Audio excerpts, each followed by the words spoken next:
On with you, baby. What's your name? I'm cool, man. I'm cool. I'm Sean. What's up, Um, Sean? What can I do for you? I just want to share a little bit of story um, about like my encounters growing up as a kid, and a lot of people don't believe in like the supernatural when it comes to paranormal, but I experienced that before, and it's something that is hard to deal with. Like, especially if you, let's say, you have one that is attached to you to get rid of it. It's one of the hardest thing to do, and like no pastor can get that out for you. Like they might move it away for a time being, but you have to come back and go to God and try to get it off of you.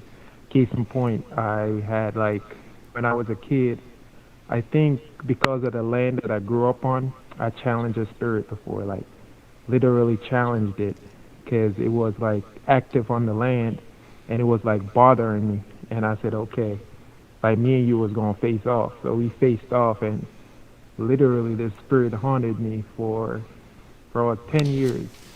And every night I couldn't sleep. You know what I mean? Like I could not sleep. But this happened over like a 20 year like 20-year lifespan, like over like 20 years since I was, since I became like since I was living like 20 years straight. And I grew up on that land, and because I grew up on the land, it's like my grandma knew the spirits were there, but she didn't, older generation, they don't say a lot. They just talk, and they talk in parables all the time. But case in point, um, finally, I got rid of the spirit. And how you get rid of it is like you got to put on your armor of God. And this is something that you have to do, and I had to do it. But in the Bible, all the people who put on their armor of God, they had to go to the mountains. So I started reading up on the Bible, went to the mountains, and actually went to the mountains and put on my armor of God. Now you're going to be tested. Every one of the prophets, they were tested, right? So to prove this was true, and to prove it was true to myself, I did exactly how the prophets did. I went to the mountains and I prayed. And I prayed for like 20 minutes, shut my eyes, and I prayed, right?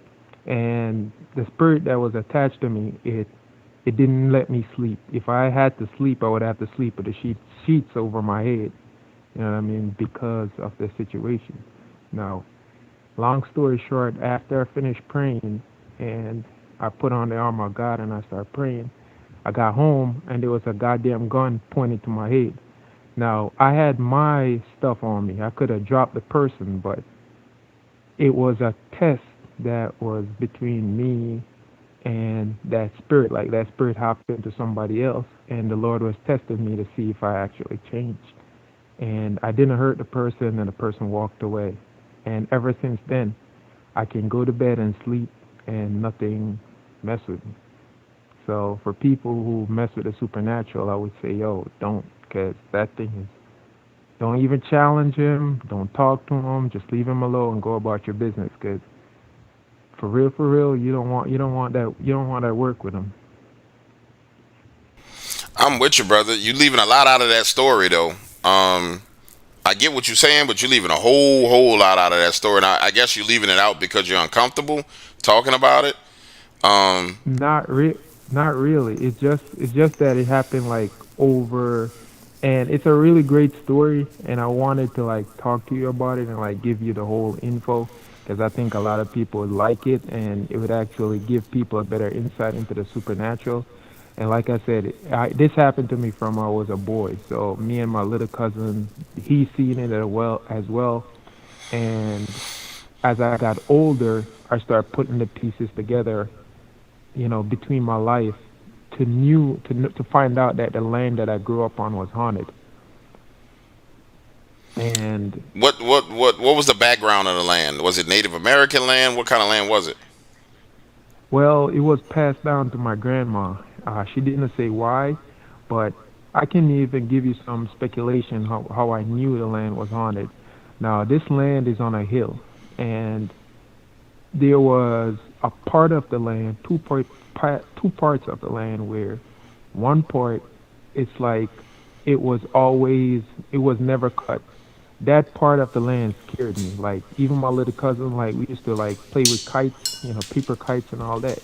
And the kites would, like the wind will cut the thread of the kites and they would fly into that part of the land and we'd never go for it. No matter what it is, we'll never ever went over there to like pick up those kites.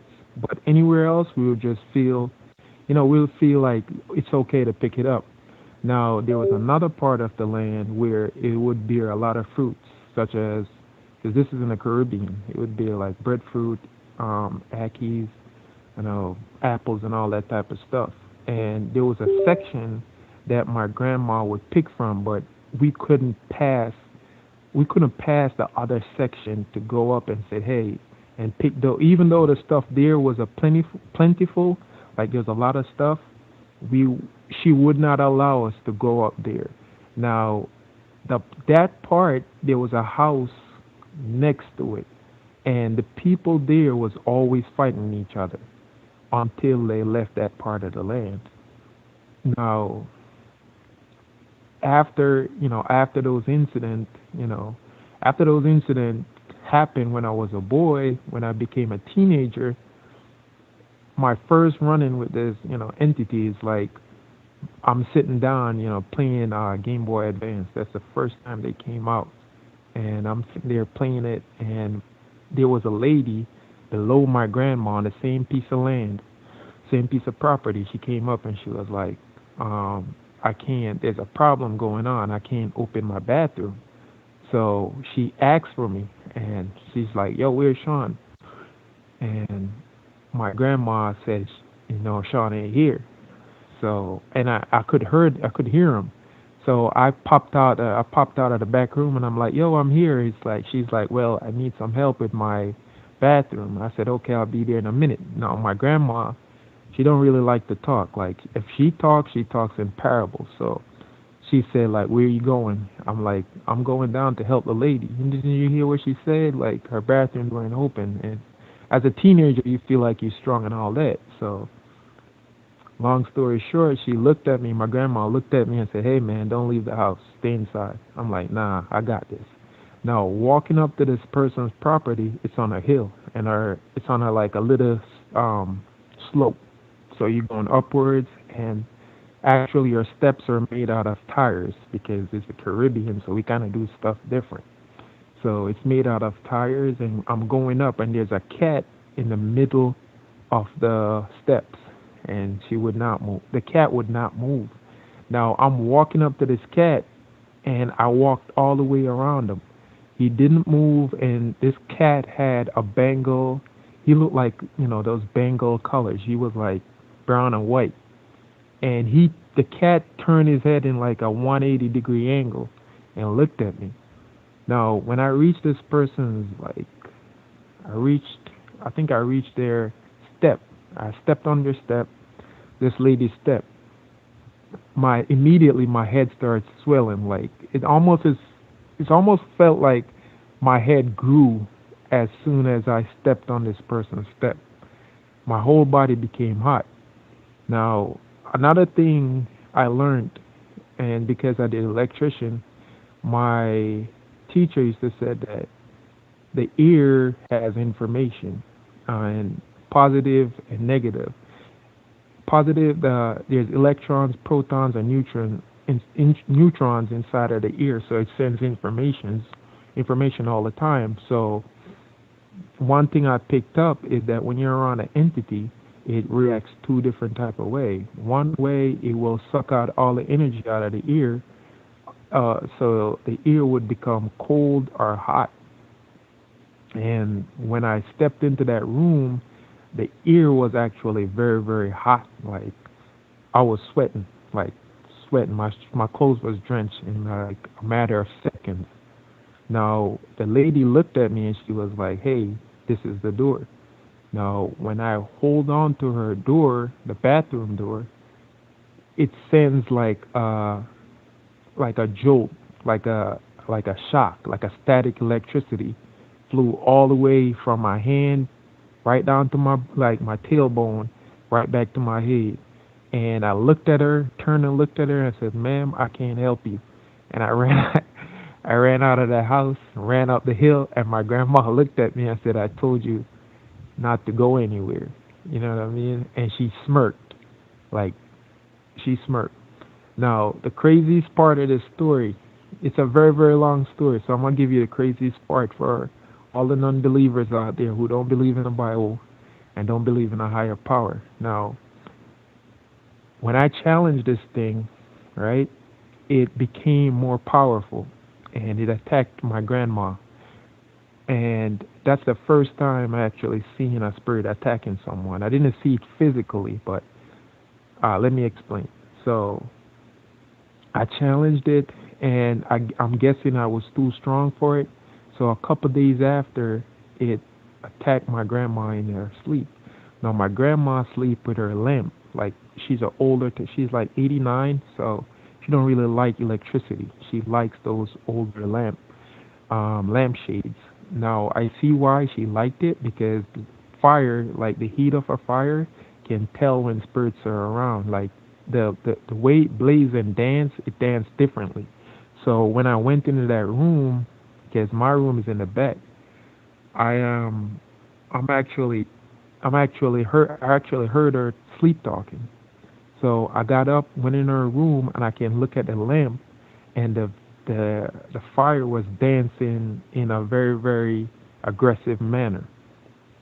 Now she's like talking in her sleep, but I can't hear what she's saying, and the fire is like dancing in the shade, like just dancing, dancing, dancing. And I grabbed her and I shook her. And remind you, I'm about like 19, so I'm strong. So I picked her up, shook her. I'm 6'3", picked her up, shook her, and she didn't wake up. She's still talking in her sleep. Now I started smacking her, like, just smacking her legs, smacking her hip, lifting her up. She's not doing nothing. She's still talking in her sleep, not waking up. So I walked over to the lampshade because the fire actually caught my eyes. I'm like, why is the fire like dancing like that? Now I saw the Bible and something told me like, hey, pick up the Bible and tapped her in her shoulder with it. And I swear to you, I pick up the Bible and I tap her one time, DW, one time, not two, not three, not four, one time. And when I tapped her, she opened her eyes immediately. And I said, "What's wrong with you?" And she said, "Demons." And that's, that's when I start putting everything together. It's almost like a maze, like all the stuff that started happening to me when I was a kid started falling in place. And 8 years after, it was 8 years after, I finally got rid of this entity where it doesn't mess with me at all. I can sleep, and I don't even have to worry about like feeling scared or anything. At night, this thing would visit me like in my sleep, wake me up. I could feel like there was a present, but I knew it was this thing because I challenged it, you know. So that's like my story. And for the people out there who keep doubting the supernatural, y'all should leave that shit alone, cause Well, man, say leave that alone. Y'all bugging, huh? real I'm talk, with you. man. Like, just leave that joint alone. Like, even I would rather see somebody go out, even though Bigfoot and all of them, the cryptids are like they do have that stuff with them, and people don't know the reason why the cryptid. This is just a speculation. The reason why the cryptids have a supernatural to them, they have ancestors, because all of us have ancestors. We're connected to the supernatural to a certain extent because we can go back and call that stuff up, conjure it up. So, even you were saying to another guy that, and another story I have too, because I'm in the PA area. There was this one guy on your show where he was saying that the fog, I experienced something similar like that, because the place that I go to pray at, I visit that very, very often to pray, because that's where I put on my armor of God, and that's where I go because the frequency is better in the mountains. That's why all the prophets in the Bible goes to the mountains and pray because of the frequency. The city it cuts off the frequency, and there's a lot of synagogues in the city, so it conceals your prayer.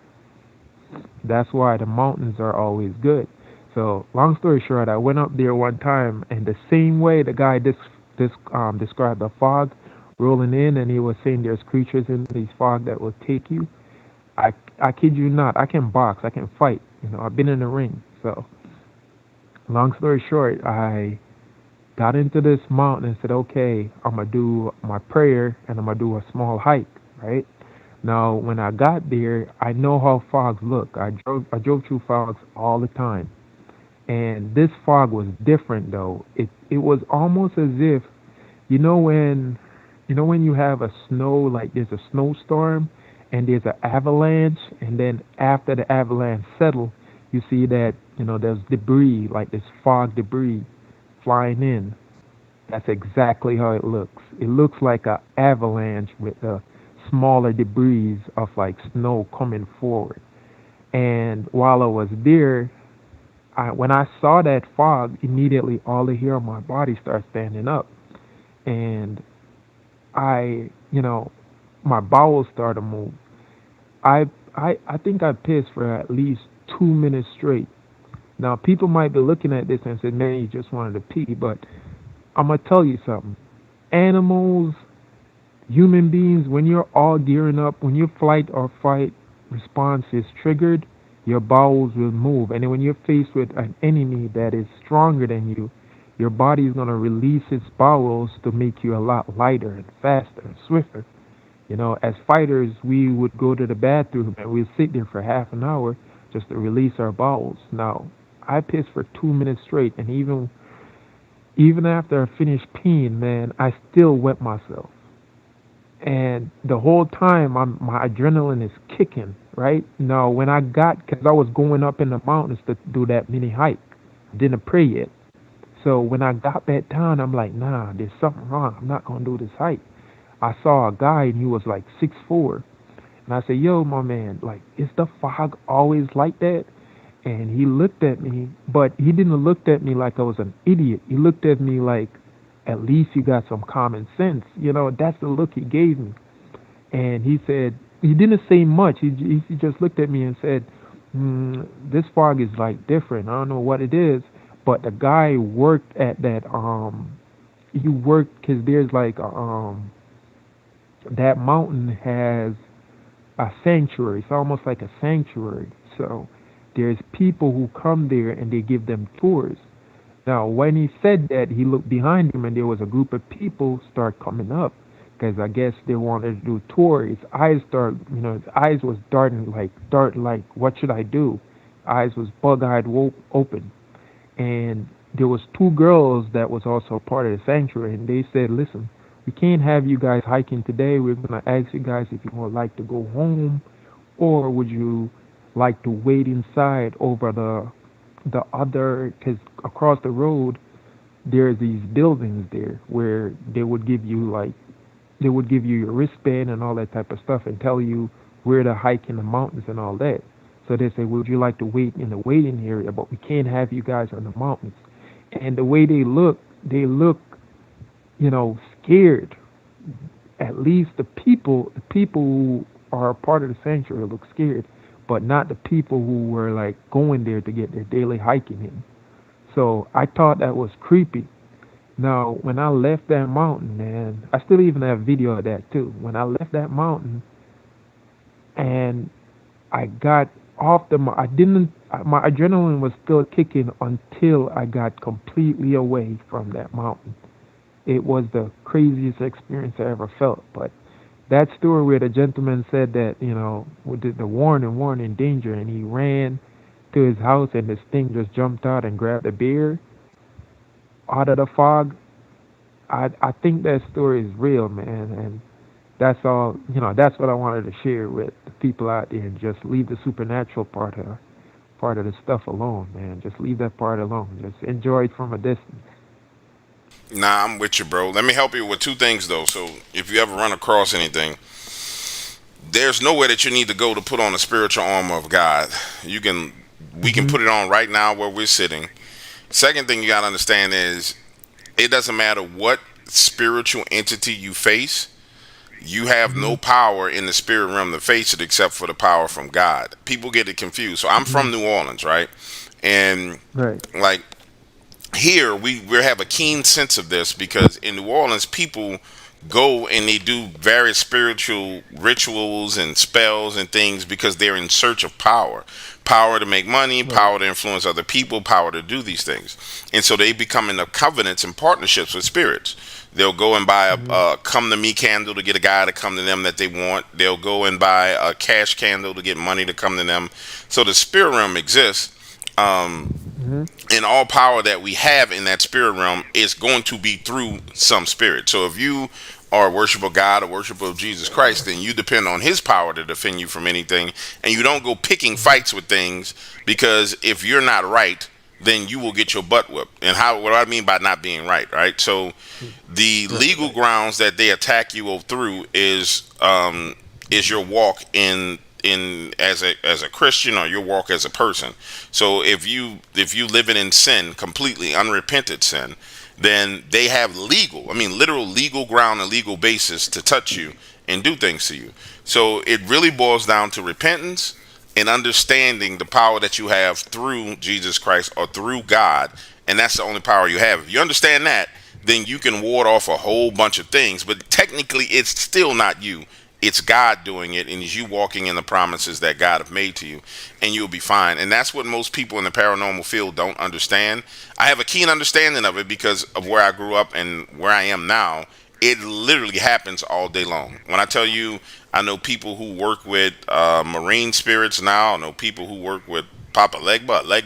Like these people Mhm. actually like literally they're in partnerships with these spirits and they get results from it, um, based on what they want, and then they pay prices for it as well. So um, you don't have to go any place special if you believe in Jesus. You don't have to go on a mountain. You know, he's with you wherever you are, and he's and that power is with you wherever you are. But bro, I'm gonna let you go, Now, and I'm gonna get on to the next caller, man. I appreciate you calling in and sharing the story with me, my man. no problem, man. If you want a full story, just let me know, I and I got your could give number. I'm you a gonna full call you tomorrow, story. bro. I want to hear the whole story. I'm gonna get the whole story. This is gonna All be right, it's cool. a damn good story, bro. I'm gonna call you. Trust me. All right, man. All right, peace out, fam. All right, cool. Peace.